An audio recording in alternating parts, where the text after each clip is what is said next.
et membres du comité de la plateforme du centre, sur l'autorisation du président Bonnet bienvenue, madame Sébastien. Allez-y.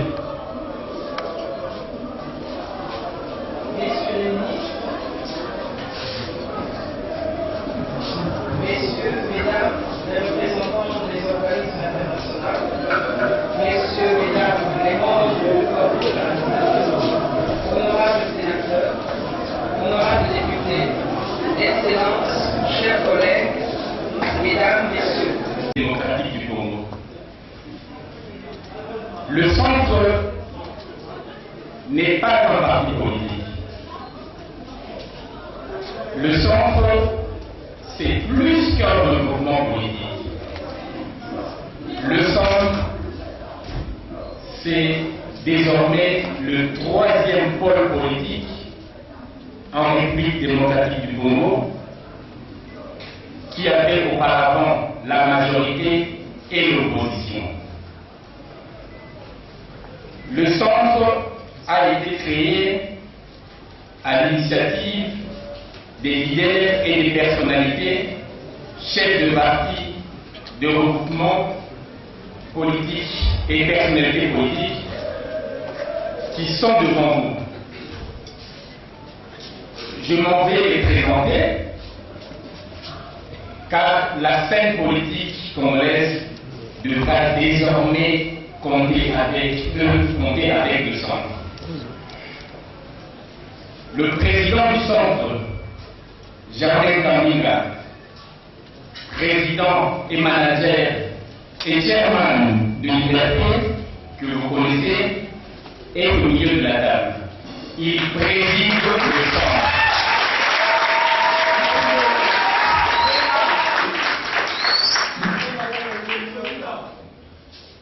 Le pasteur Moïmounda, qui signe aujourd'hui sa rentrée politique de la manière la plus belle que ce soit, en étant au centre, en créant le centre, et président du conseil politique permanent du centre, et président de l'espace démocratique pour la bonne gouvernance, EDG en sigle.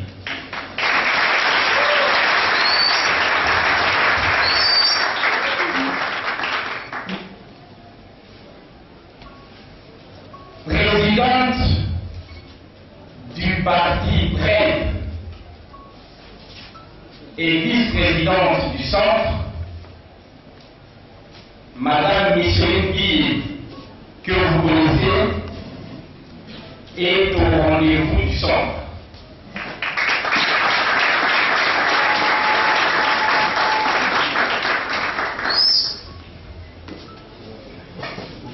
Personnalité politique, l'honorable Freddy Aoundaba, député national, est au centre.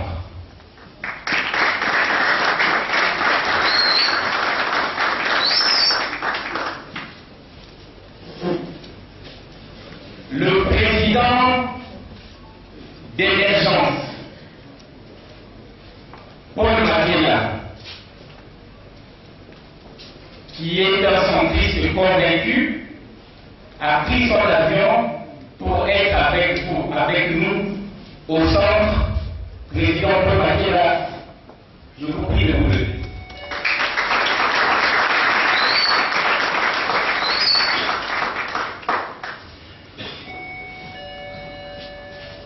Le secrétaire général du MUR, représentant Freddy Kouagalo, empêché, M. Eouli est au centre.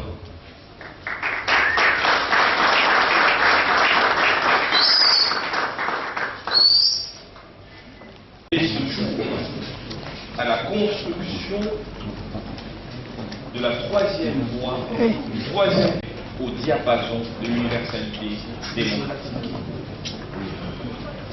Je voudrais, avant toute chose, rendre un hommage mérité au directoire de notre regroupement politique, une mention spéciale au pasteur Mboyouna, qui a eu la modestie. Ne dit-on pas que la modestie, c'est la vertu des grands, cher pasteur, car les petits ne peuvent pas être modestes. Il n'y a que les grands qui le sont. La modestie parce que vous avez décidé de rejoindre le bateau centriste pour la simple et unique raison que c'était votre bateau, que vous étiez un centriste dans l'âme, et vous avez simplement décidé d'agrandir cette famille et de lui donner de la force. Maman Michel Guillet également doit recevoir un hommage mérité pour sa mobilisation, la première des grandes mobilisations d'ailleurs que nous avons eues en termes de personnalité, pour donner de la force et de la foi à ces initiatives qui s'appellent le centre. Je ne peux pas évidemment passer outre l'honorable Amélie Ndamba, le très dynamique et sémillant porte-parole Joseph Andakia, qui croient en ce rêve que nous construisons et qui, avec nous, ont décidé de briser le plafond de verre, de faire en sorte que plus jamais dans l'histoire de ce pays, nous nous retrouvions otages de deux camps politiques qui, depuis des décennies, surfent dangereusement sur notre tranquillité, sur notre paix, sur notre avenir. En effet, depuis 1960, la vie politique congolaise est marquée par des dualités, des clivages politiques et par une bipolarisation qui ont épuisé les populations congolaises. Que de marches, que de villes mortes, que de morts. Nous sommes le 19 septembre. Il y a encore une année à cette heure-ci, à l'appel extrémiste d'un camp, des Congolais mourraient inutilement pour que 2 mois après, le consensus ou le compromis puisse être la norme avec l'accord de la Sainte-Côte. Pourquoi ces morts? Pourquoi cet extrémisme? Ne pouvons-nous pas prendre l'habitude de parler, de nous entendre, de nous comprendre, d'aimer ensemble le Congo, sans aller vers des extrêmes? C'est cela la démarche du centre. C'est faire en sorte que plus jamais, sachant que nous allons être obligés de nous asseoir et de négocier, nous transformions le peuple congolais, la jeunesse congolaise, bouillante, dynamique, en instrument de réalisation des ambitions politiques. Cette vérité est la même qu'il s'agisse d'un camp comme de l'autre. La classe politique a donc passé plus de temps à se battre, à se déchirer, qu'à construire la RDC sur les fondements d'un pacte républicain sincère, durable, consensuel et apaisé. Majorité contre opposition, voilà le scénario perpétuel. Dirigeants contre opposants. Les acteurs politiques plongés dans une lutte fratricide sans merci, ont oublié que le peuple congolais attend de la grandeur, des résultats, des réponses et des solutions. Cela, mesdames, mesdemoiselles et messieurs, ne peut plus continuer. Nous ne pouvons plus payer la rançon sociale des hésitations et des atermoiements politiciens, les deux camps traditionnels que sont l'opposition et la majorité. Mesdames et messieurs, ayons donc pris toute la mesure des ambiants, ainsi que la crise multiforme et multisectorielle qui traverse notre pays, une misère indescriptible, des leaders politiques, des partis politiques, des regroupements politiques et des personnalités politiques auxquelles se sont joints des associations partageant la même détermination, les mêmes convictions, les mêmes valeurs d'humanisme, de pragmatisme, de progressisme, le même sens de responsabilité et du consensus, ont décidé de structurer la plateforme Le Centre. Le Centre est cette sensibilité politique qui se trouve à une distance égale des points de vue et de la majorité et de l'opposition, qui émet un regard équilibré et humaniste dans ses valeurs. Le Centre sera donc la famille politique des Congolais, qui ne se retrouve ni dans l'action de la majorité, ni dans les positions radicales de l'opposition. Le Centre entend, à ce titre, être une alternative crédible à la guerre opposant les propriétaires de la légalité. Nous pensons ici à la majorité au pouvoir et les propriétaires de la popularité. Il s'agit ici de l'opposition, chacun d'eux étant bien sûr convaincu de ce fait. Nous ne faisons que faire une présentation caricaturale de la situation. Cette bipolarisation et d'être au rendez-vous de leurs devoirs républicains. Ils se réveillent le matin, ils sont parents, ils envoient leurs enfants à l'école, ils n'ont qu'une espérance, c'est que la fin du mois arrive, qu'ils aient un salaire décent pour nourrir leurs enfants, les soigner, leur offrir un avenir. Voilà le Congolais moyen. Il n'est pas forcément militant, il est juste Congolais. Il ne se retrouve pas dans tous ces discours antagonistes, dans toutes ces promesses de chaos qui s'annoncent avec une vision apocalyptique de l'avenir basée sur si il ne se passe pas ceci, le 31 décembre, tout est fini. Résultat, on n'a plus d'économie, le social est en berne, mais en définitive, puisque nous savons, la vérité, le compromis s'imposera. Voilà pourquoi nous anticipons. En vérité, comme je viens de vous le démontrer, je vous le dis, le peuple congolais est au centre. Il est au centre. On ne vous trompe pas. Parce que la majorité n'est pas militante, elle est juste citoyenne. Parce que la majorité des Congolais, si le manque d'inclusion dans les dialogues pousse beaucoup de Congolais capables de contribuer à la construction de la nation, soit à demeurer en dehors de la vie politique, soit à détester tout simplement la politique. Les réalités politiques congolaises sont très complexes, car on ne peut pas distinguer clairement la droite de la gauche selon les idéologies politiques. En RDC, on trouve dans la majorité les gens des idéologies de gauche et de droite. Et on trouve dans l'opposition la même configuration. La social-démocratie se trouve en RDC et dans l'opposition et dans la majorité. Les deux se battent et ne sont jamais arrivés à un compromis. Vous comprendrez qu'ils se battent pour autre chose, pas pour une idéologie politique. Comme d'habitude, le centre se trouve entre la gauche et la droite. Dans ce document, quand vous m'entendez parler de la gauche, référez-vous à l'opposition politique. Quand je parle de la droite, entendez par là que je fais allusion à la majorité présidentielle. La bipolarisation de la vie politique congolaise s'est accentuée depuis la conférence nationale souveraine. Nous sommes tous conscients que les choses vont dans la mauvaise direction.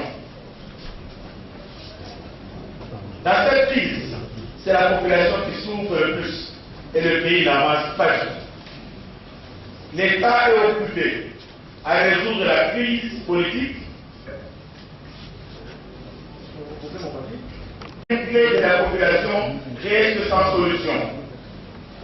La situation des médecins et des infirmiers, des enseignants à tous les niveaux, celle des fonctionnaires de l'État, toutes les catégories confondues, le pic exorbitant des denrées alimentaires, la fragilité du franc congolais, la dépréciation des infrastructures, surtout routières, le manque d'eau et d'électricité ne sont pas au cœur des discussions politiques entre la gauche et la droite congolaise. Toutes ces questions, quoique très importantes, ne trouvent pas de solution.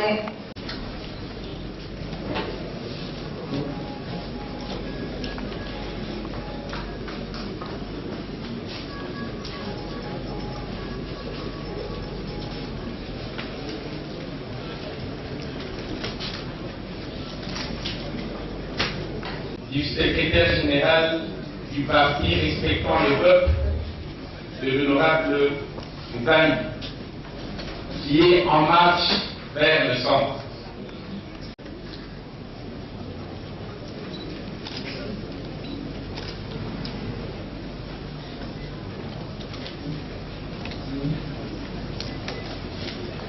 Le ministre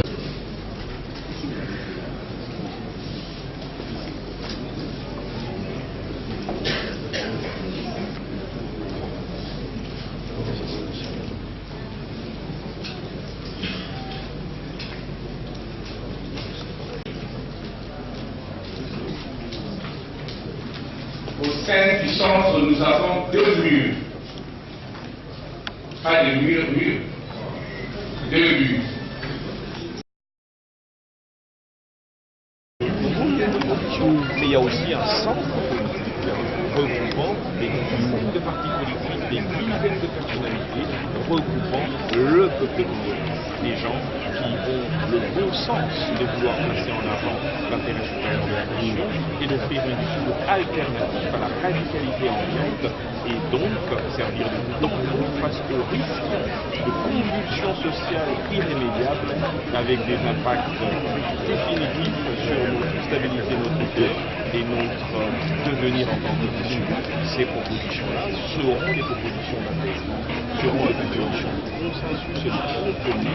C'est à l'immunité qui sera cette centre dans une optique conjoncturelle, ça veut dire en rapport avec la crise politique actuelle et l'avenir, mais également de manière structurelle en tant qu'approche philosophique et idéologique les processus électoraux pour la conception même que nous voulons avoir de l'activité politique.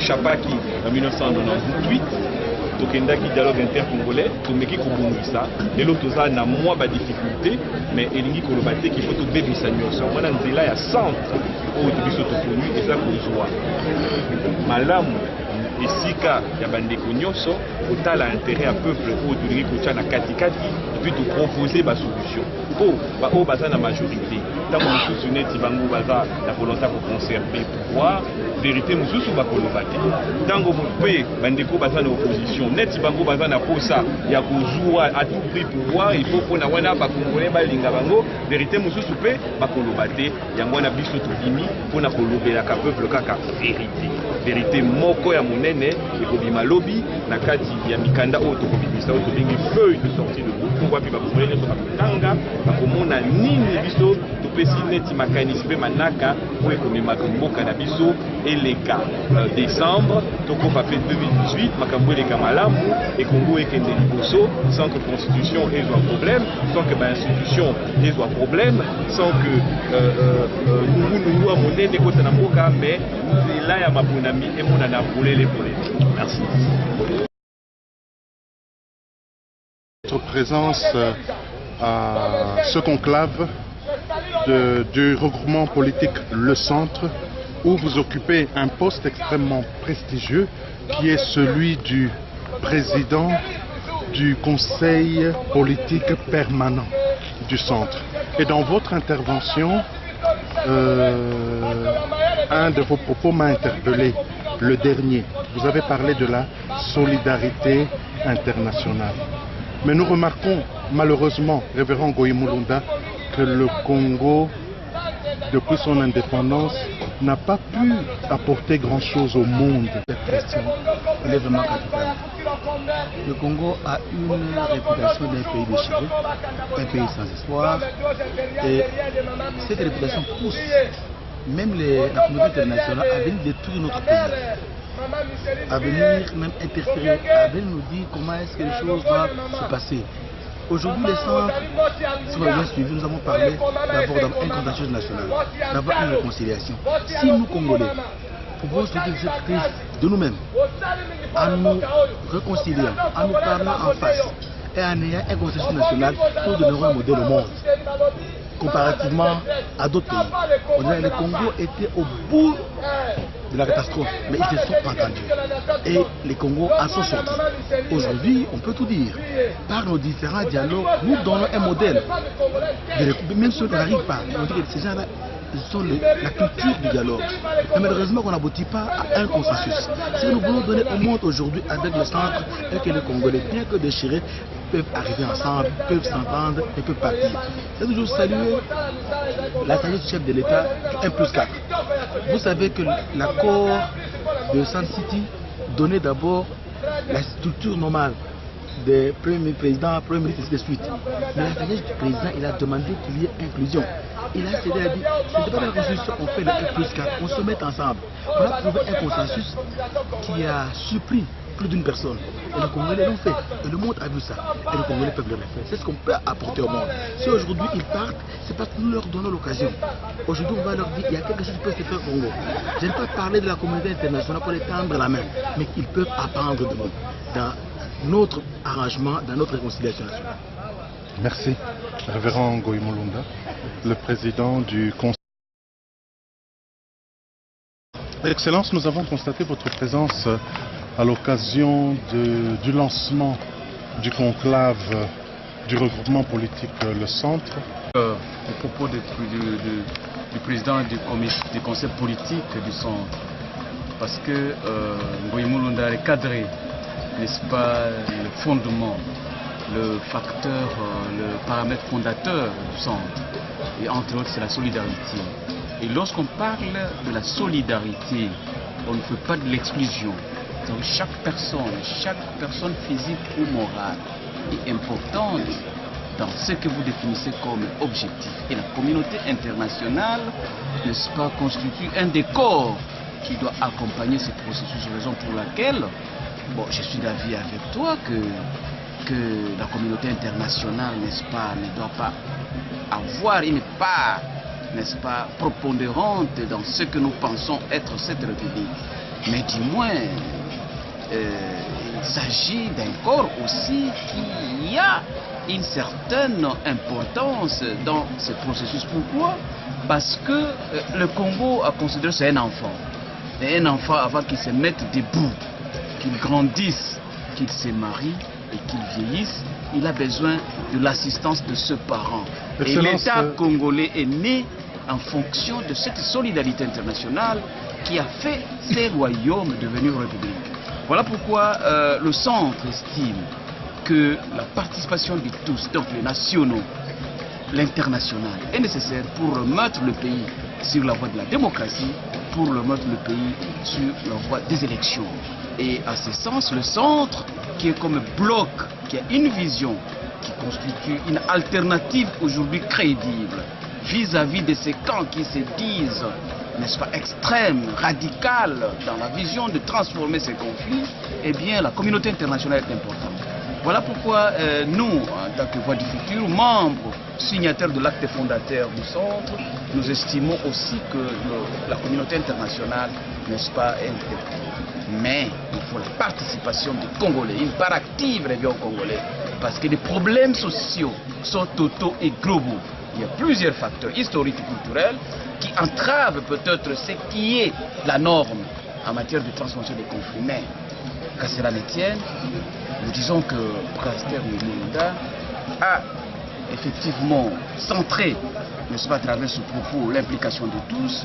Et pour remettre ce pays, vraiment, il faut la participation de tous. Excellence, le Président. Et le centre condamne cela. Pourquoi? Parce que quand bien même le dialogue doit être permanent dans un processus démocratique, mais il est important aussi que les acteurs politiques cessent les cultures du passé. Nous avions assisté à des conclaves, nous avions assisté à des rencontres marbre 1, marbre 2. Nous avions assisté à la rencontre de Lewabour, d'Antananarivo, même de San City.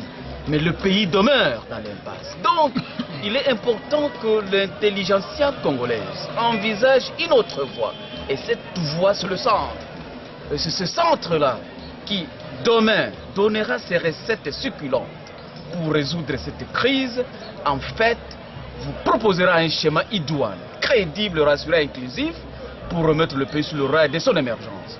Parce qu'il faut le comprendre et décider qu'il ne peut pas y avoir l'émergence de la RDC sans pour autant qu'on puisse recadrer nos différends vis-à-vis du processus électoral et remettre le pays sur une voie de non-retour.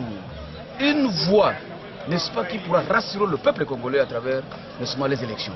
C'est donc ce qui a concouru à concevoir quel était le comportement de chiffres économiques, quelle était l'activité économique face aux impasses politiques depuis 1960 jusqu'à nos jours. Eh bien, et les courbes de remontent à travers notre exposé qu'en matière de crise, nous connaissons des situations terribles qui font même tarir les réserves nationales en matière de monnaie. Aujourd'hui, avec en 1990 jusqu'en 2001, notre pays ne créait pas de richesses. Nous avions un taux de croissance négatif qui atteignait même moins de 14%. Mais il fallait entendre le consensus de San City jusqu'en 2012 pour se mettre sur une voie de croissance de notre PIB. Le PIB, c'est l'ensemble de richesses créées ou générées à travers l'activité économique du pays et qui a facilité aussi un taux d'investissement à travers le secteur social à la hauteur de 23%, estimé au cours du mois, n'est-ce pas, 2014. Donc, nous devons parler avec les chiffres parce que, vous savez, vous êtes de la RTC et là je salue la personne intelligente d'Adolphe Muzito qui a amené, qui forge son intelligence pour que le peuple puisse comprendre, d'interpréter les réalités des choses, de comprendre les événements politiques vis-à-vis de l'activité économique parce que on ne peut pas se dire l'émergence, on ne peut pas se dire le développement si et seulement s'il n'y a pas de paix. La paix garantit l'attraction des investissements. La paix garantit les taux de paiement des dettes intérieures parce que vous générerez les ressources à travers un taux exorbitant, n'est-ce pas, d'investissement. La paix garantit la quiétude générale.